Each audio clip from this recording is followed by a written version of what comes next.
What's going on, guys? Dr. Root 7 signing in back with a very new video. Just made a poll asking you guys if you would prefer retro gameplay videos. Majority was in favor, so here I am. I've always wanted to make this. Right now, I am planning to post one video per week. I'm pretty sure 100% of all of the gamers who are into video gaming and we're somehow connected with these awesome masterpieces. Buckle up and take a fucking ride into the memory lane, and let's just start rolling. So this game that we have here, it's Crossfire. It was released for the Nintendo Entertainment System.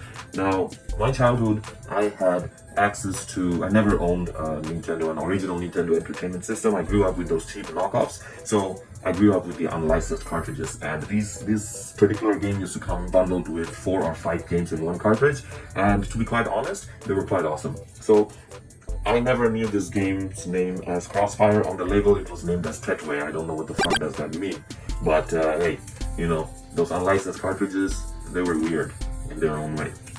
So this game is basically a Contra-style shooter that never had an international release, and yeah, so it was released only in Japan by Coupe, and yeah, you basically start off as a soldier visiting these different countries, and you have 2 different types of weapon upgrades and life replenishers. So you can acquire those weapons by destroying crates, and the limited movement, unlike Contra, is what makes this game a bit more harder. There's lots of things that goes on screen. The more you advance, the harder the level gets. This was the most that I could advance. You have 2 different types of weapons in this game. One is a machine gun, which can be upgraded to spread shot, just like the Contra spread gun.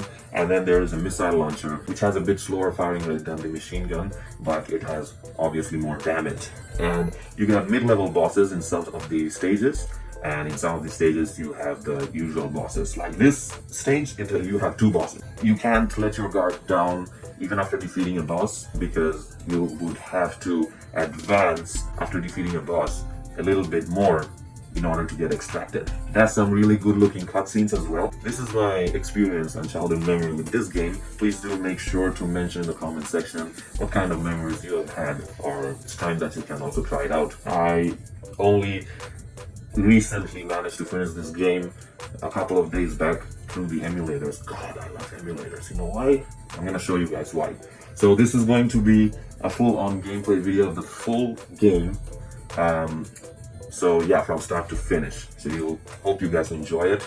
And yeah, I'm going to start playing a little bit and give you guys an idea of how this game plays. Alright, so let's start with the first stage, and it's in Vietnam. Well, there's a very cool looking cutscene right here. We'll get to experience some of these. So we're going to start off, well, he went off screen just to get on screen. Alright, that's pretty cool. Okay, so you start off with just I don't know, man, these things, these weird looking things that starts coming out of nowhere. So that feature that I'm using to rewind, thank goddamn, I love emulators. That's one of the reasons why I love emulators. It enables you to exploit the game's unfairness, you know what I'm saying? So yeah, you start off with grenades and punches, and then you're going to get access to a machine gun, or you can say like guns. And don't stand in one place for too long, because you're going to get freaking bouldered. Once you have access to a gun, see, man, you really can't stay in one place for too long. There is always going to be something that is going to start coming out of nowhere from off screen. So once you get access to the guns, you won't have access to the bombs anymore, I think. Or maybe there's a button combination, but bro, I mean, I'm trying all the combinations, but I can't find any. And yeah, I just got shot, so well. I just got the upgrade for the weapon now. It just upgraded to double spread.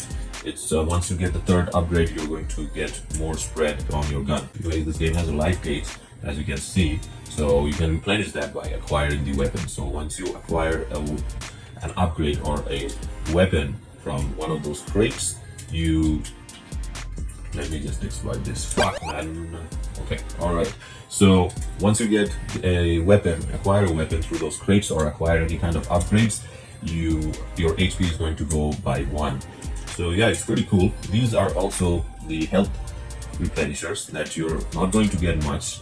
They only shows up at certain places, and yeah, I think there you will get 1 per stage. So yeah, I really used to love this game. The gameplay is pretty smooth and fluent when it comes to 8-bit games, because there are some horrible games out there that I think I'll be covering in the coming weeks. So yeah, I just got the second upgrade. As you can see, my weapons spread has increased a lot. So yeah, man, there's a lot of things. Okay, we're going to encounter the very first boss of this stage. It looks weird because this helicopter always used to remind me of a weird face, man. And yeah, it looks like a weird face. Once you destroy the attachments of the helicopter, it literally just stands there, like flies there. Okay, so don't let your guards down, because this is basically what I was trying to say. You still would have to make your way to the end of the stage, and a lot of things can happen while you're trying to make your way there. Because look at this, man. You see tanks on the background, people throwing bombs on the background. I don't know, those 3 lines coming out of nowhere, bro. Like, I don't know what is going on. And you know what's the worst part of this game that I don't like? Which was one of the most common problems with a lot of games, that the bullets being shot by the enemies, they can get blended with the background, which making them really harder to see. So yeah, this is the end of the level. That was Vietnam. You're going to see a very cool looking cutscene destroying the base. This is a very cool game. For those who didn't get a chance to try it out, just make sure you try it out. Yeah, just check out the rest of the gameplay if you want, or you can try it out by yourself. It's a very cool looking game that I've introduced for the first retro gaming introductory video.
Content, please share your thoughts in the comments, and yeah, share your memories in the comment section. If you enjoyed this video, don't forget to drop a like and subscribe. That's gonna mean a lot to me. Do check out my other contents. I make tutorial videos and release contents related to newly released gameplay videos as well. Don't forget to hit the subscribe button. Happy holidays, guys. I'll see you on the next one. For now, Coupe 7 signing off.